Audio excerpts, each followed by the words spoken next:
be available to them. It'll be available to you indeed afterwards on our YouTube channel if you want to go back and check up on anything again.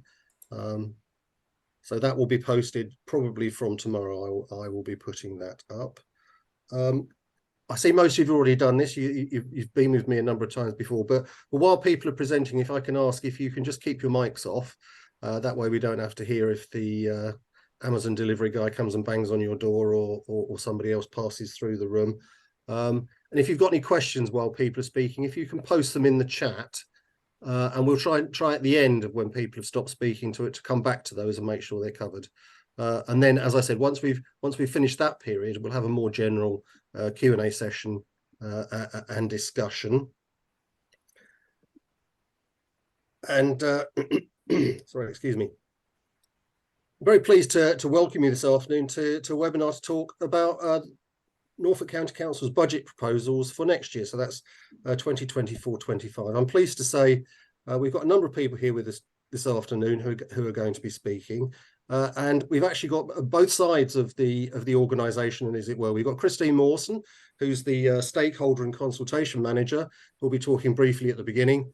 And she represents the executive side of the council, shall we say. And then we've got Andrew Jamieson, who I'm sure is known to just about everybody here, who is the deputy leader and the cabinet member for finance, who obviously knows this stuff inside out.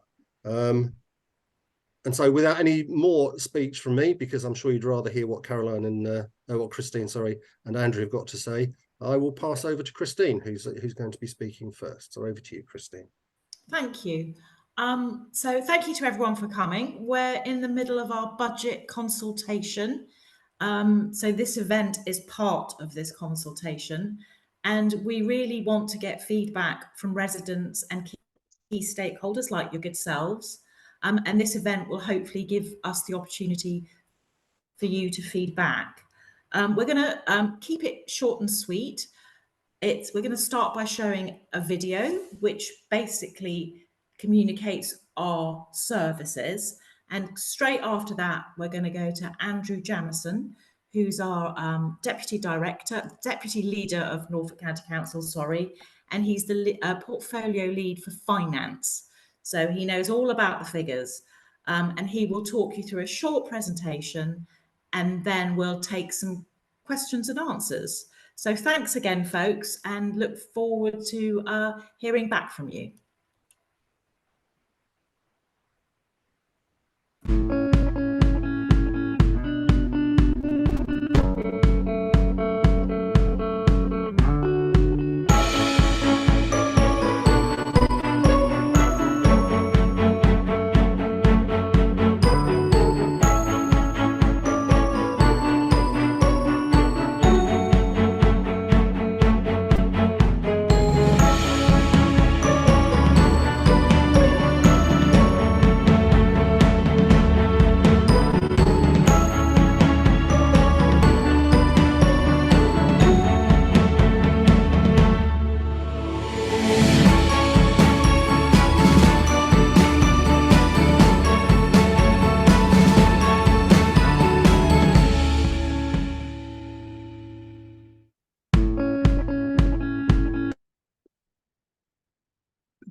There. Well, look, thanks very much indeed, Nathan, for that. I always love our little A to Z. I mean, we do an awful lot, and it's good to be reminded of that. Well, look, good evening, everybody, and thank you very much indeed for joining us in this round of the consultation process. It's really important that we reach out to as many of our parish councils as possible, because you are very much our eyes and ears on the ground, and feedback from you guys is really important. I've got a short presentation, and Nathan will be casting the presentation to the screen, as one says, and I'll just whiz through this. It's worth just saying to begin with, though, in this particular consultation, what we have to do when we come and consult with residents about our budget is basically two things. We have to consult on the level of council tax, and this is what we'll be chatting about today. but we also have to talk about any changes that we're making to the services that we give. And I think it's a fairly obvious point to make that the changes that one would make are unlikely to be an additional service. So that's always something to watch out for. But I think it's significant. It's something I will mention a bit as we go, that we have none of those at the minute. I say so advisedly, we're still through the budget planning process, but at the minute there are no, as it were, changes upon which we have to consult. So anyway, Nathan, next slide, please. That's, yes, okay. What did F stand for? That's a great question. We'll come back to that in the end. So we have to set a new budget, and that will happen at full council on the 20th of February next year. And this process is to get everyone's views. And so, as I say, what we'll be looking at is the council tax level and separately the adult social care precept. We could set council tax to any level we like. However, we are circumscribed in that. We would have to have a referendum if we were to increase council tax, basic council tax, if you like, by more than 2.99%, or the adult social care precept by more than 2%. So, your views we collate with all the other views that we receive, polite and otherwise, during the process, and then this comes back to councillors and cabinet for a decision. Next slide, please.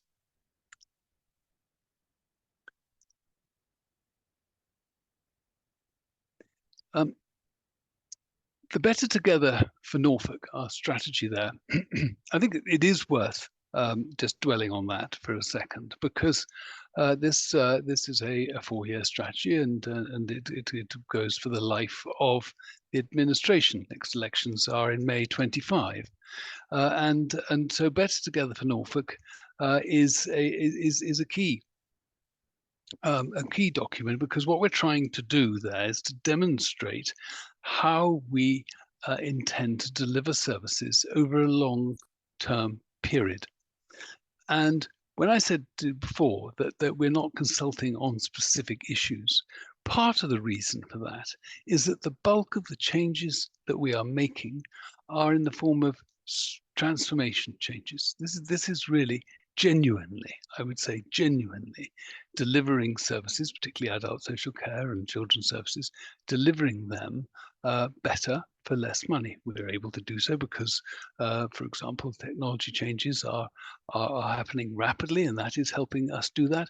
But we're able to do so as well because everyone, all upper tier county councils, are in the same boat as us, which is basically being asked to do more and more with less and less. All of us have to think of better ways of doing that, and so Better Together for Norfolk really sets out a concept, for example, that prevention is the way to reduce costs over the medium term in adult social care and in children's. Now, initially, of course, prevention very often adds to costs, and so one has to take a bit of a gulp in order to do that. But we've really gone through that process to some extent, and now those strategies are, I wouldn't say paying off, but they are delivering in terms of what they were asked to do: better services for less money. So next slide, please.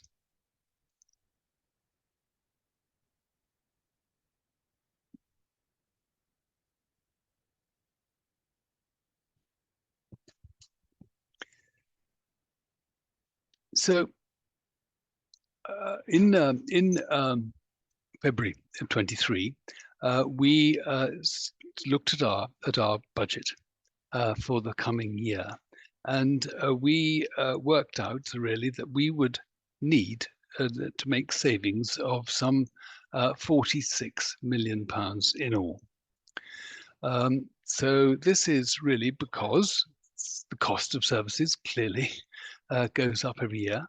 And we are, as I mentioned before, limited really to the amount of the council tax that we could put as a maximum of 4.99% inflation this year, notwithstanding the good news we heard 2 days ago. Inflation has, for the bulk of the year, been considerably higher than this, and wage inflation is still a significant issue for us.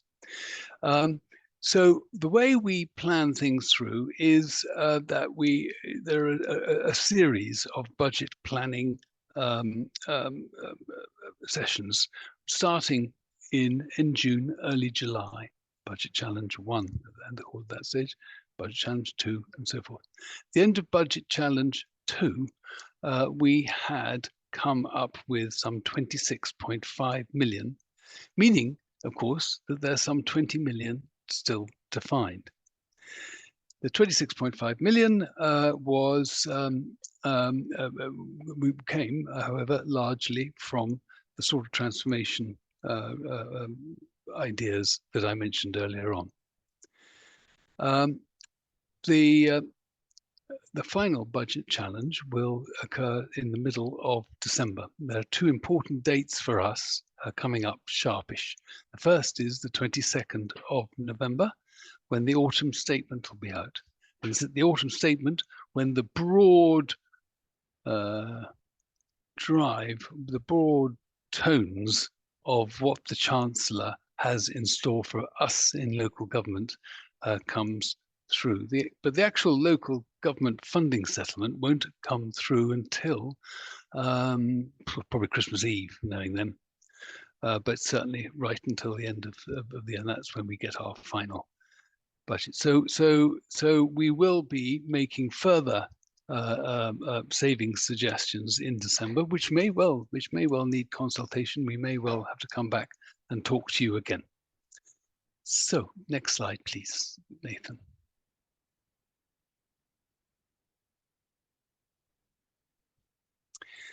So yes, for this slide, everyone's got the old violin out at this stage, and but I don't need you you don't need me to tell you that we are in a very difficult financial position as a country, and fairly obviously Treasury look to squeeze down on all departments, including, in fact, almost centrally, in my opinion, ours in local government. There are a few points though that are worth bearing in mind. There are statutory services that we need to protect. Now, the point of that is that there are any number of duties that we need to deliver in terms of obviously adult social care and children's services in particular, but throughout CES as well. There are a number of statutory duties that we need to deliver. And one of the interesting things that I've seen since I've been member for finance is the way in which government have perhaps changed. Nowadays, they assume, for example, that we will take 4.99%. They make the assumption is that is what we will take, and that is as far as they're concerned, that is part of their funding allocation. So when they come up and say to the press, we have increased funding to local government by blah blah blah, what they actually put, about half of that is on the assumption that all local government authorities charge 4.9% increase in council tax, worth bearing in mind. So in inflation, the war in Ukraine, Brexit, these are all issues which have impact and continue to impact on us. And indeed, COVID impacts on us too. One might think, well, that's in the rearview mirror, and thank God in many ways it is, but it isn't really, because things like the Household Support Fund, we're still helping people over the impact of COVID, and and more vulnerable families are still suffering the consequences of that contagion. Next slide, please, Nathan.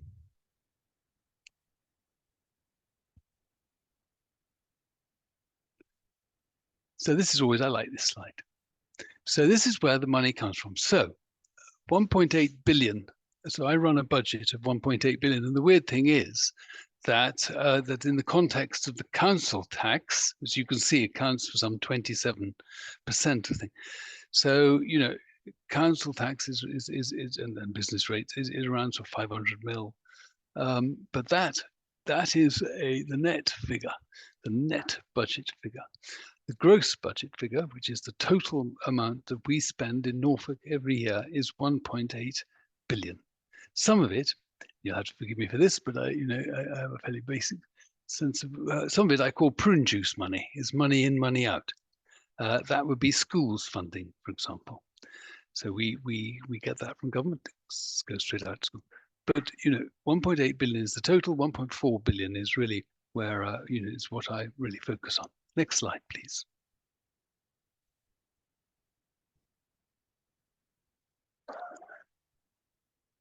And this is how we spend it. And you've actually probably heard me in previous years, so it doesn't come as a shock. But those who haven't, there's a significant percentage is spent on adult social services, schools, and on children's services. A significant amount in the total. So community and environmental services, which is everything we spend on the roads, on museums, on libraries, everything we spend on public footpaths, everything we spend on the things which perhaps most of us use day to day, comes to some 18% of the total. Next slide, please.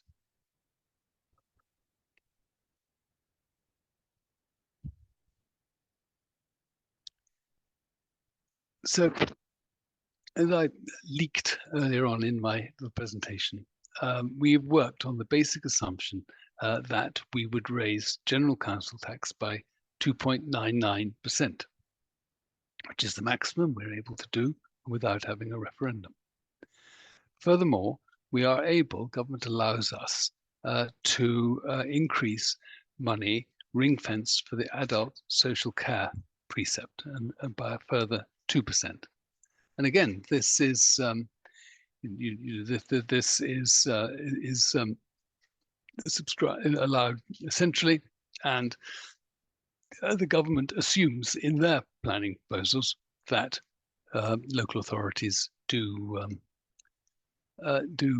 take this amount. Next slide, please.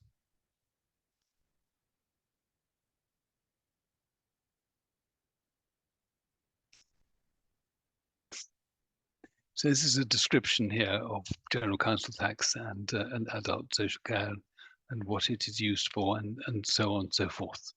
1.6 million providing support. That's it's a significant figure.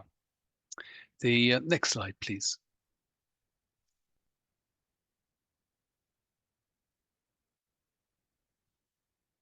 So this is what does actually mean to us when we put council tax up by this amount. An increase of 4.99% would mean an additional £1.52 to the average Band D property, or £79 a year.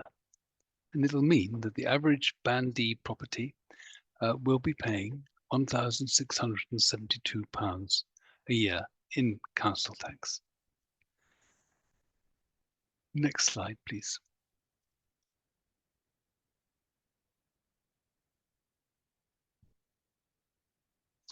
So this is where we've got to so far. 26.485 million in savings so far. The bulk of that comes from adult social services, which isn't surprising because the largest spending department is adult social services. But also, I'd have to say, adult social services is further down that transformation path that I mentioned earlier on, and we're looking really at extracting efficiency savings. That's really efficiency, savings from the way in which we do things, really quite consistently now through that department. Children's services, it's less. Two things really. It's less far on that road, and also it is being hit. And there's no other word for it really, but by a social and demographic demand and changes for children's services. And this is not something which is true only of Norfolk County Council. It's true of within children's services within all upper tiers. Everybody is in the same boat. We're in some really challenging marketing conditions, and so that there are huge overspends. We've had to signal an overspend for this current year in children's services, but our neighbours in Suffolk, some 22 million they've had to allow for. In Hampshire, I think there's another 12 million. Kent, 30 million. It is across the country, and as the costs, there are really two areas which are really causing this. First of all, the costs of home to school transport, which is rising exponentially, and secondly, the number of places that are available for our looked after children are not growing at all. They're shrinking, but the costs thereof are also increasing enormously. Average costs are going up a lot. So although we're not necessarily seeing a huge number of additional children being looked after, the cost of looking after those children, the amount of children who are now receiving care where the costs are in excess of £6,000 a week is increasing. So elsewhere, the savings are really spread across the three main savings spending departments, obviously adults, children's, and community environmental services. Next slide, please.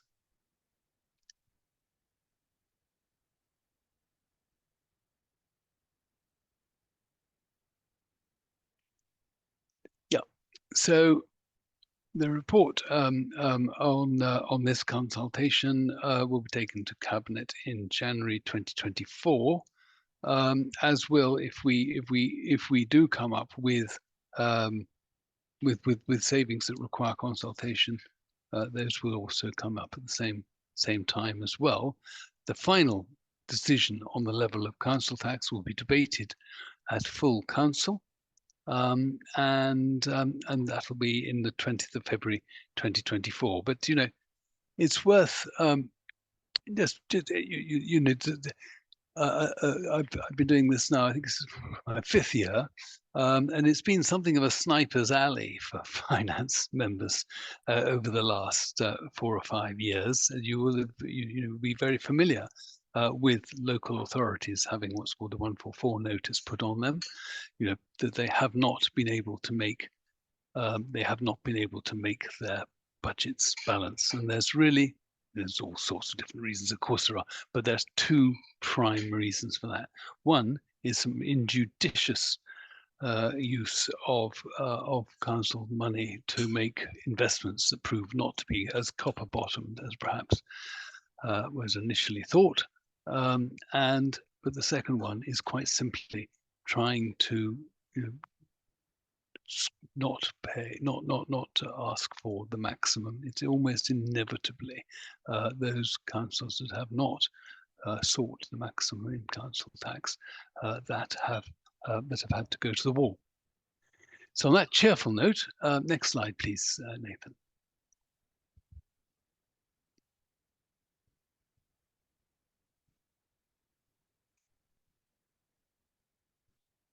So this is how we consult, and the www.norfolk.gov.uk/budget is where we get a lot of our feedback from.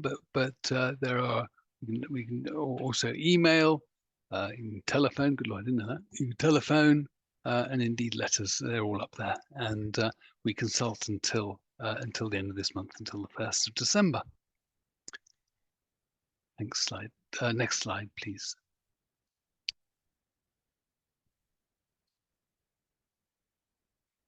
So there we are. So thanks very much indeed, listening to me warbling away, and happy to take any questions that I can.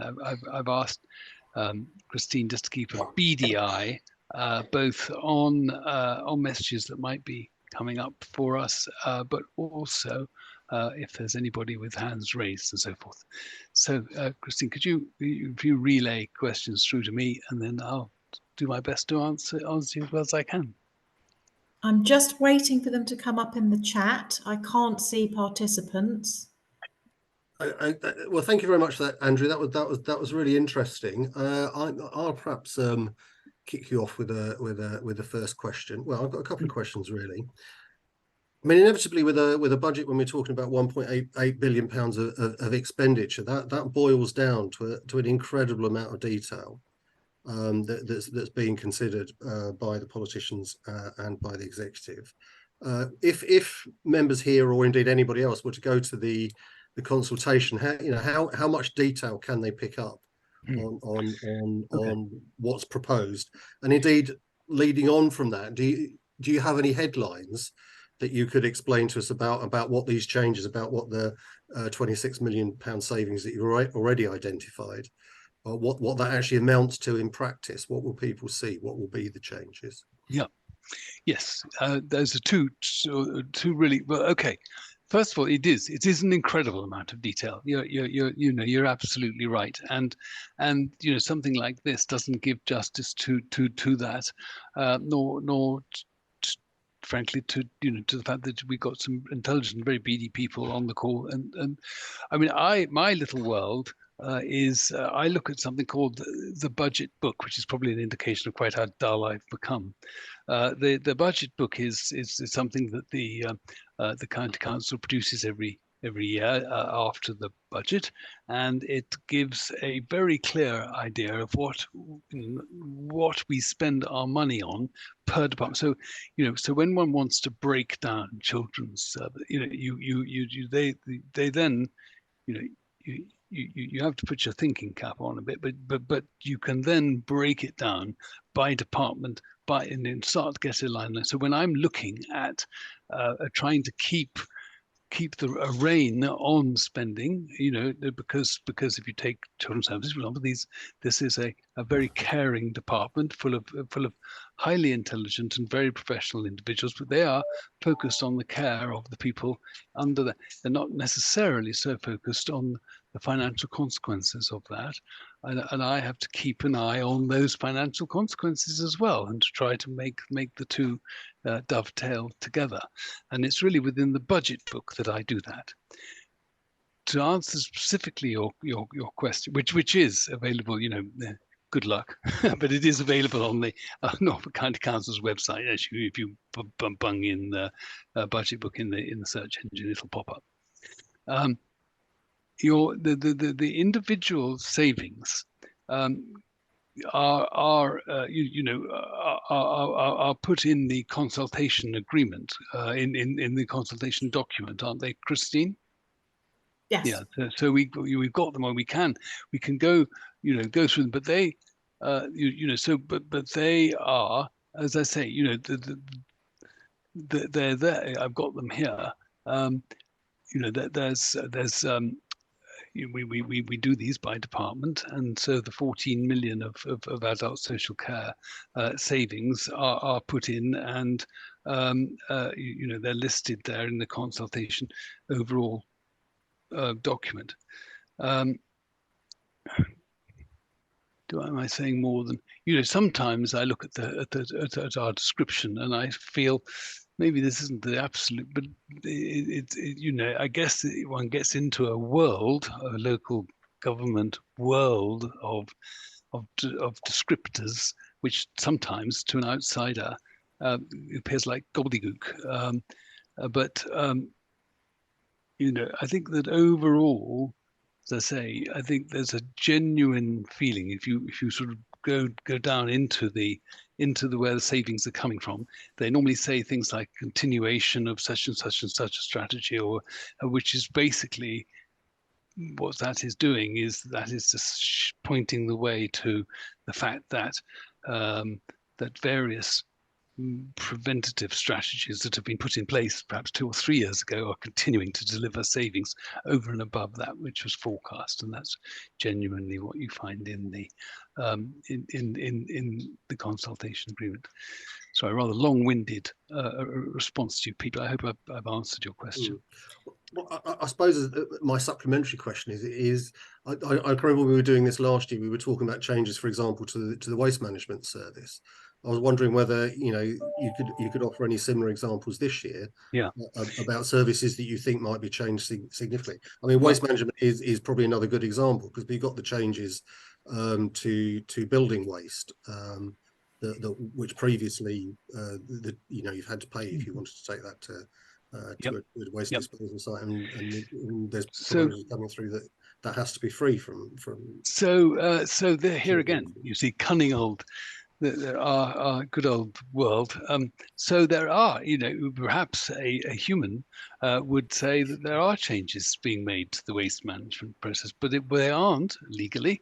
So if you're a lawyer as opposed to a human, legally they're not sufficient as to require consultation. But let's just talk about them. There was Maton Wood is a waste disposal yard just north of Norwich, and it is one which we are ceasing to provide a service from. Now, the reason why we're ceasing to provide a service from it is that we just spent £2.5 million building a new one 5 miles up the road in just slightly near Norwich, just off the bypass there. And the new one, you can just drive straight in. You don't have to take your rubbish and go up steps and heave it into the tip. You can just it's all on one level. You can drive out again. You can park easily. There's a super place where you can go and buy all bits and bobs that people have thrown away that actually have value. The whole thing's a better service. So that was a sort of change which caused a bit of a brouhaha when we did it, because obviously people are used to using Maton. But I think that as people have started to use the Norwich North facility, so that change has come through. So that was that one. To answer your specific one on the cost implications or otherwise, we don't quite know what those are going to be yet, to be honest with you. As you say, we are being asked to or you are being asked to pay for another freebie from government, which is the certain amount of waste will be able to be passed off free of charging, but it's still a bit unclear, to be honest, as to how much that's actually going to cost. But it certainly won't mean a change in a negative sense to the service that we give on waste management.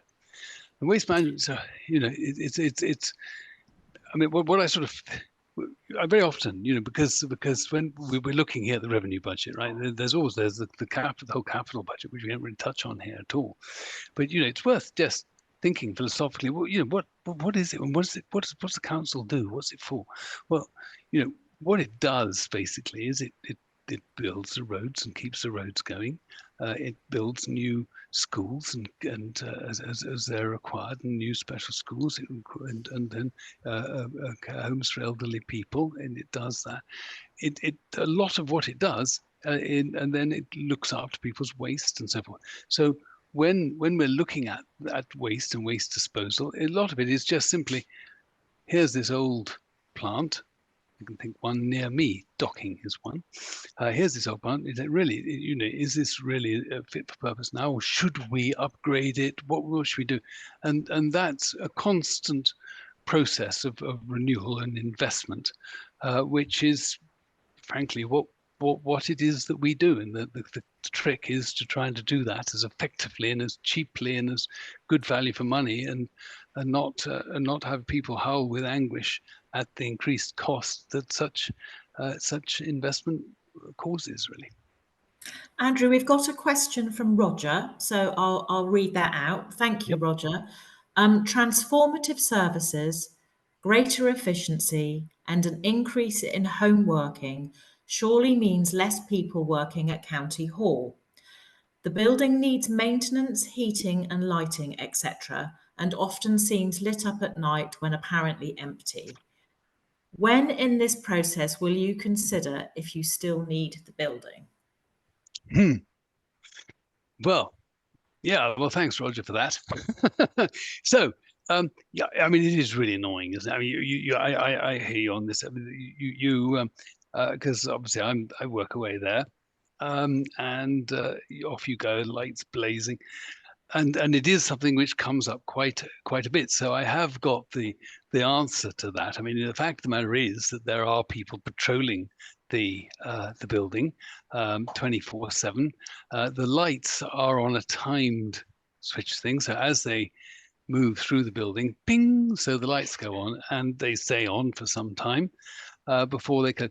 But that actually, because it's something which everyone can see, and because people are not backwards in coming forwards in terms of pointing out this fact, we are extremely beady on the use of electricity and the wasting of it. So let me assure you that there aren't millions of light switches just left on as everybody heads home. Transformation and greater efficiency and costs and staffing. There are, it is an obvious. When I say obvious, I mean it is an area of immense focus for me. Is the overall level of people that we have employed on our behalf. The nature of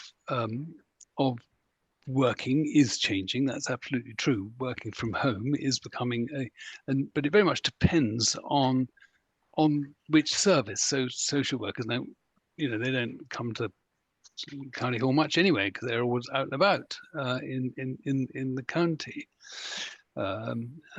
Finance department perhaps needn't. They'll can work from home rather easy. So it rather depends on which department that is there.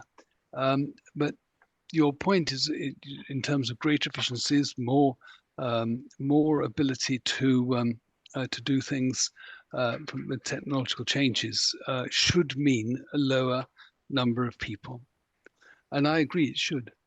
The problem really is, and let me give you a really good example of this because it's an area which I've been really focused on, is if you look at the number of people who worked for us in 2019, and then woof, along comes COVID, and whoosh, we were asked to do an awful lot more very quickly, needed a lot more people. Well, surely one would say, at least I was saying, those people should go because COVID's gone. Well, the sad fact of the matter is that a lot of the ramifications of COVID might have left myself and perhaps most of the people on this call today. But there are a number of households where the hardship caused, whether it's societal, whether it's breakup of families, whether it's just simply hardship, financial hardship, it's still very much with, and we still have, quite significant departments still working away, helping people out. The hardship support fund. I mean, I'm working, I've been banging on at the government. Just one of the many things we bang on about is that fund must keep going after March 24. So the people who administer it need to be there as well. Where we did see it all tail off, then people stopped working for us, and the easiest place to look at that was in our public health. Public health expanded enormously during COVID as our responsibilities expanded, and the number of people, whoosh, up it went. But that's gone down to the level that they were at before. So the actual numbers of people, I mean, I won't say what numbers are, but you know, this is. It is. So I would have said, as he doing a quick sum, you know, I think I'm easily, yeah, you know, I think we are able. I simply going to say this: that I am very focused on this area, Roger, and you know, it is, but you know, I would just want to dispel what might, and it might have been something that I felt before I became involved in local government. Dispel the sort of concept that millions of people not doing very much. I mean, I think the fact of the matter is that I am consistently impressed by the professionalism and doggedness of the vast majority of the people who work for us. And you know, given the nature, quite tricky statutory services that we have to deliver, you know, within, say, children's services, particularly, or adults, you know, they're tricky, and so I expect overall numbers to fall, but not significantly until what we're being asked to do falls away. And it seems that the government generally can think of new ways to keep us very busy. Transformation, of course, a lot of that. You know, I'm just sort of thinking of one just in adults. It's called Connecting Communities. You know, Connecting Communities really was really all about how we were. It started really off with the concept of how we were perceived by our customers. You know, were we too much? We know what's good for you, and if you you just do X, Y, and how can we turn that around? So that didn't necessarily mean loads less people. What it meant was us listening better to people, and therefore being able to perhaps interact and interface with them better and quicker, and perhaps being able to see more people. But what that really does is that simply, you know, it enables us to stop the rope from skinning through our hands and taking the skin off, because we're just being able to keep up with additional pressures. I mean, the fact is, in Norfolk, you know, some 26% of the population, I think, is over 65 compared to 19% across the country overall.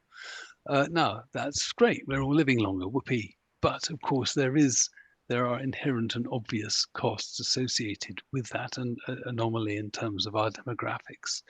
And then at the same time, you know, this growth in, you know, there's a societal change within the way people think about, and so that now people, rightly or wrongly, you know, feel if there is a potential route for an EHCP or a healthcare plan, which wouldn't have been, you know, people are much more inclined to take that, and there are costs as a result of that.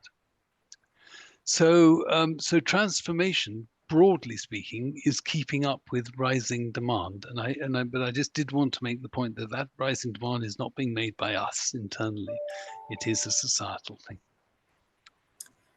There was a sort of statement come question from Caroline following the A to Z of services, Andrew.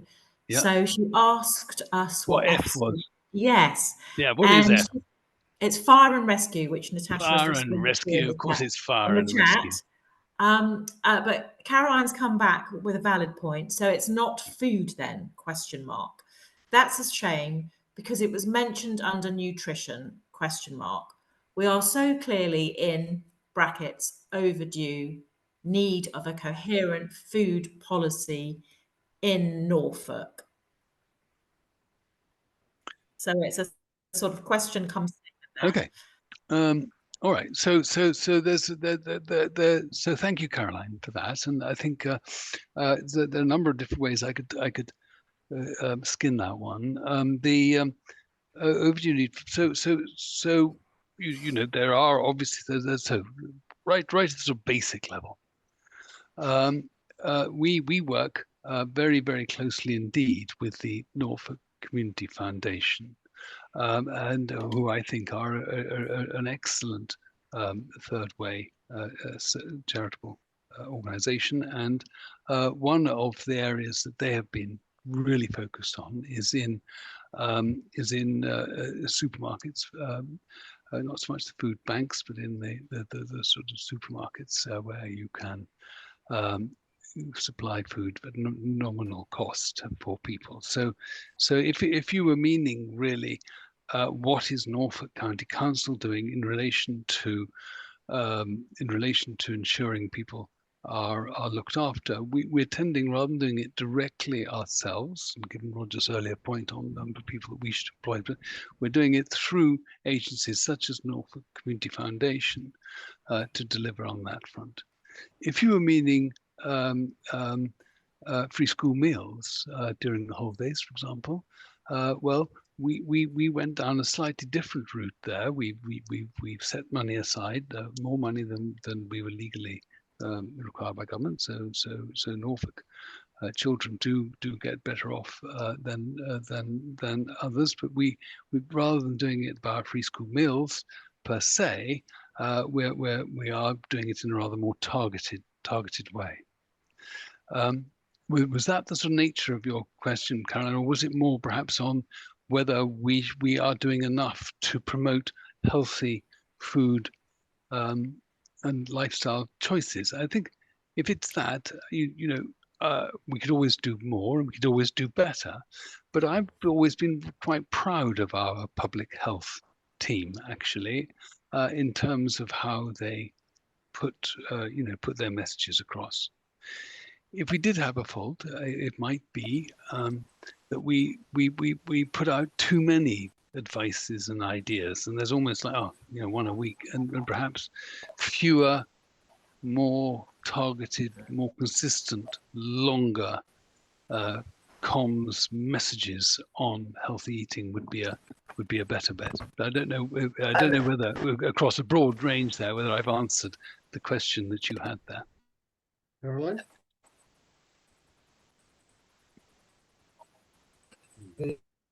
Not exactly, Andrew, but this is for it. But it was an opportunity to more directly with somebody higher up in the organisation. We don't have anybody specifically that external organisations could be in touch with. It's not just about taking that sort of analytic approach to educating people about what they need to eat. It's really empowering. But for example,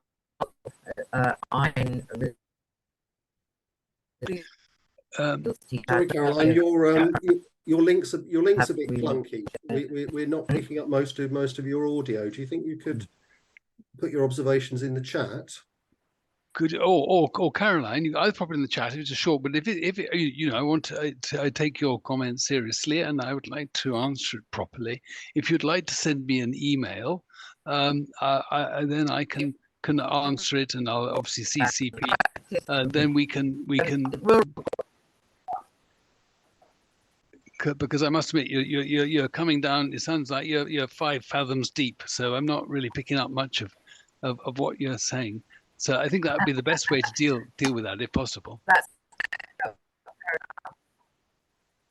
I will contact you directly and let Thank you and explain the position. Thank you. Right. Any more questions? Yeah. Thanks, Pete. Hands up, or just pitch in as there's only a few of us. Oh, well, I suppose I've got a third one.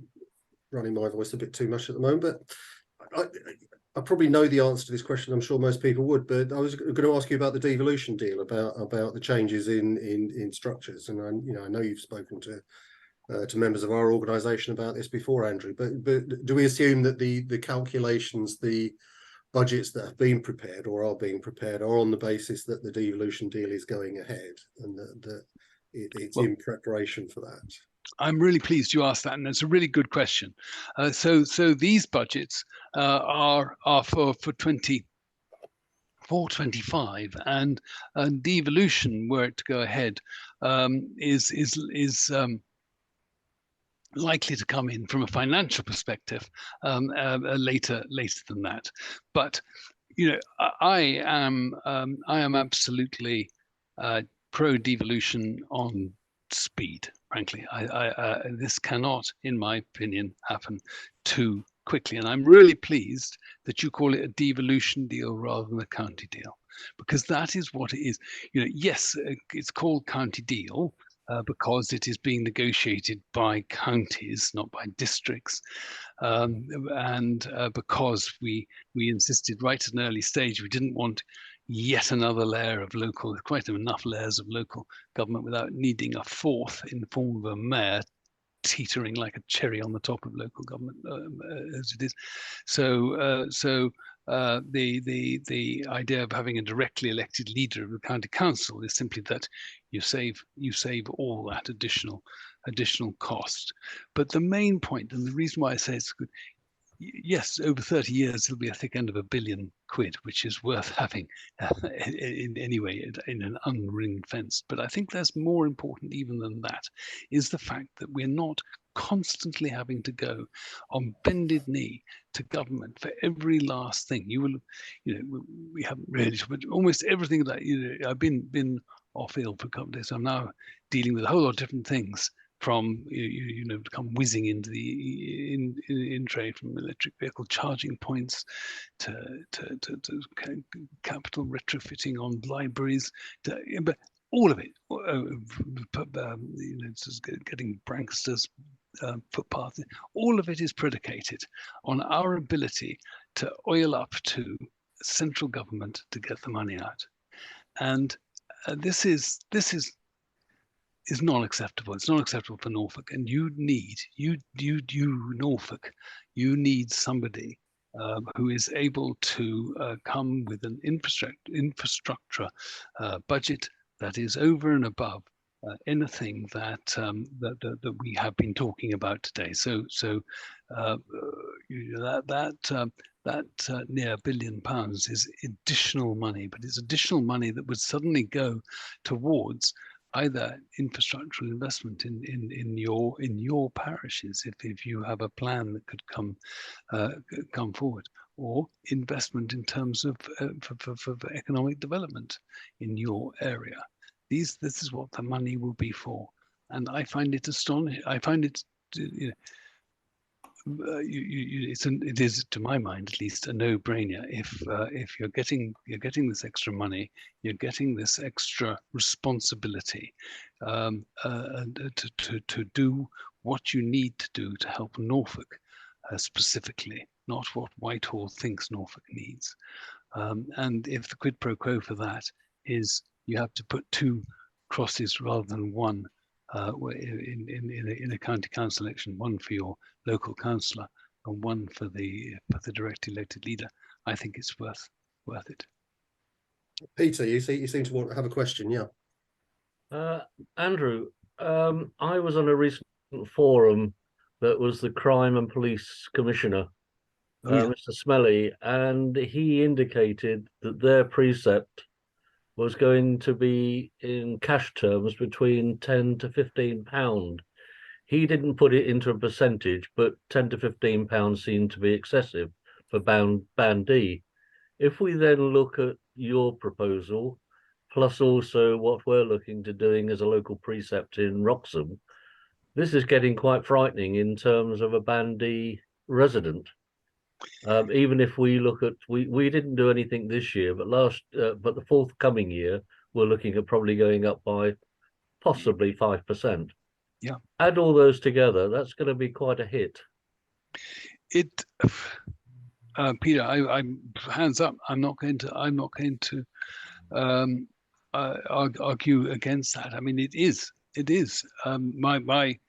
The purpose of coming and chatting today is to try to to work through that, and and I can go blah blah blah Ukraine blah blah, but the fact is that the cost of providing the services that we provide for Norfolk is rising exponentially, and it's my job to make sure the services are still delivered effectively and efficiently, and yet we try to keep the the cost down as much as we can. And you're dead right to add it all together, and the 10 quid for the police, and then there's Wroxham, and then there's the you'll be the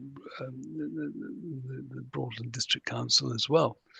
So it will be a big old chunk coming out. Yeah, I mean the other, sorry, interrupt you. The other problem, of course, as you possibly are aware, we had a little bit of problem with water outage or ingress, if you like, from the river over the past few weeks in Wroxham, and it's been pretty bad. Now, so we're being hit on a regular basis by the residents saying, "What are you doing about it?" So was this? I mean, and I can imagine that you are. The moment you hear the word stakeholder, you know you're in trouble. All right. So you know, no doubt there is yourselves. There's the Environment Agency. There's Natural England. There's the Norfolk County Council. There's Broadland District Authority. There's the Anglia Water Authority. And the Broads Authority. And the Broad, of course, because you enjoy, you have them. And the Broads Authority as well. And trying to get that lot into a sensible line is in itself quite an achievement.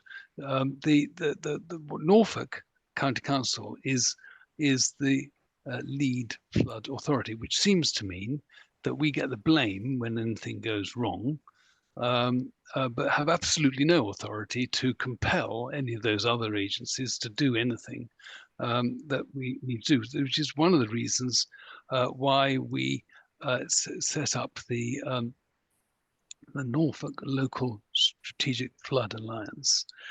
And the first chairman of that was Lord Dannatt.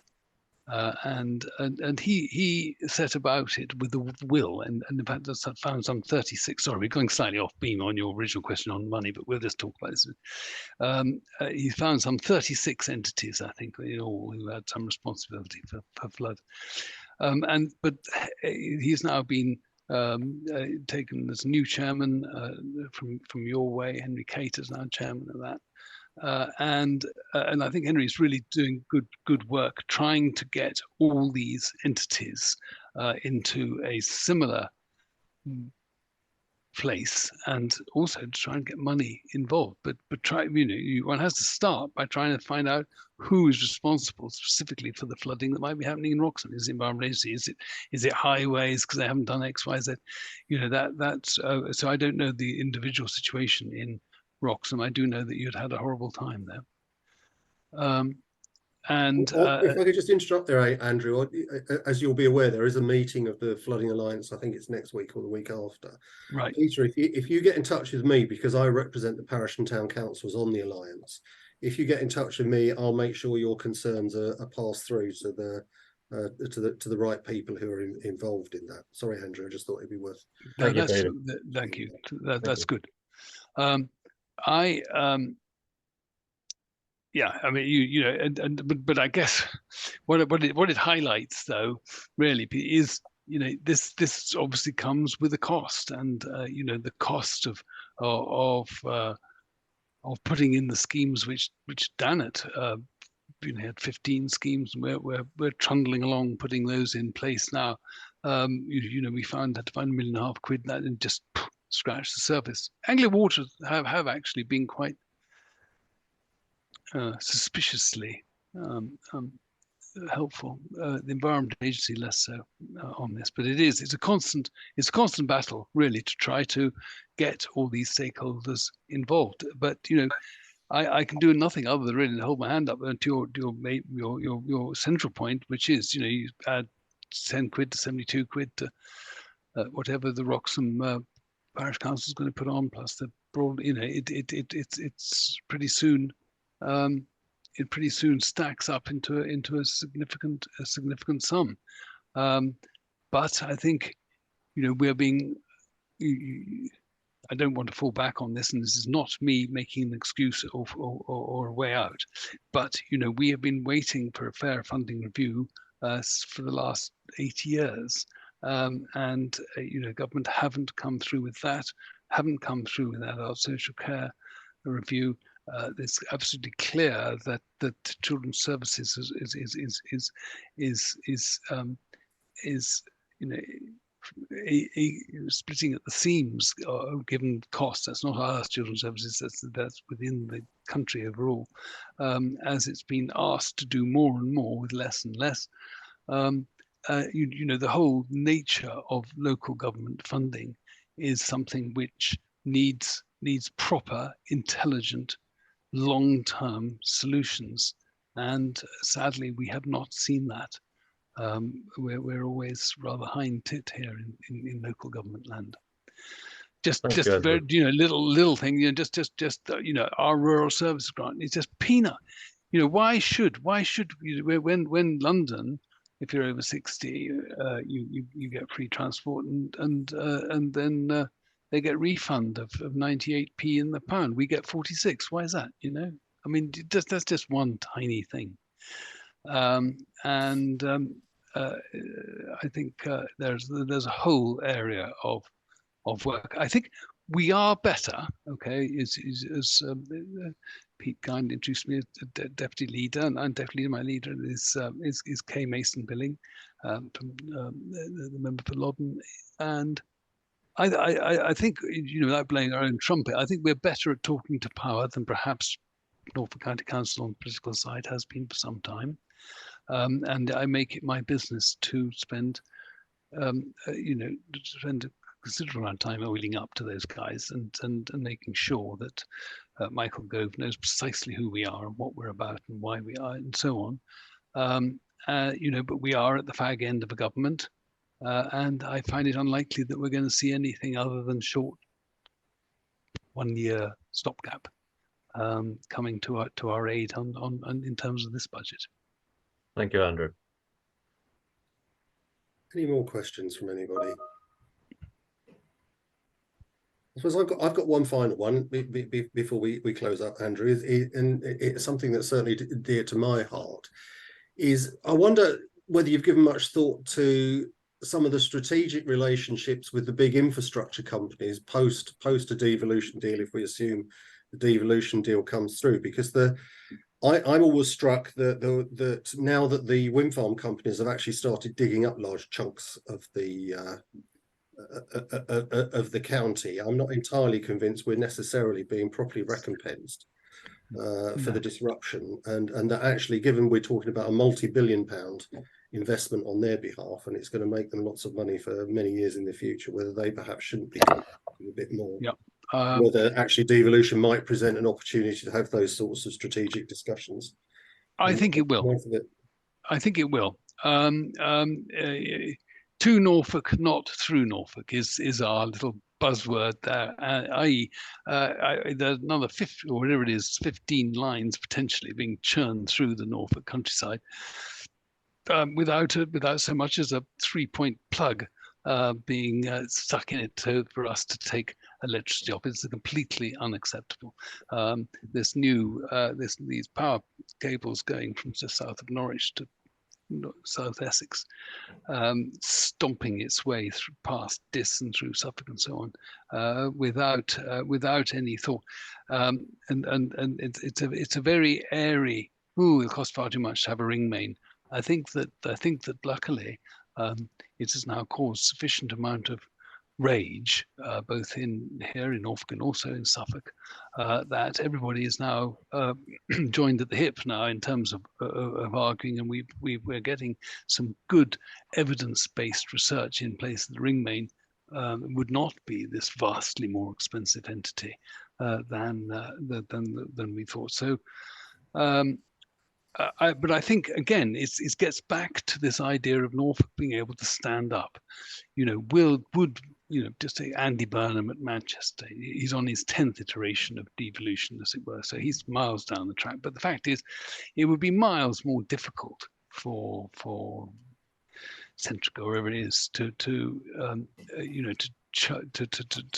put something in place there without so much to buy your leave.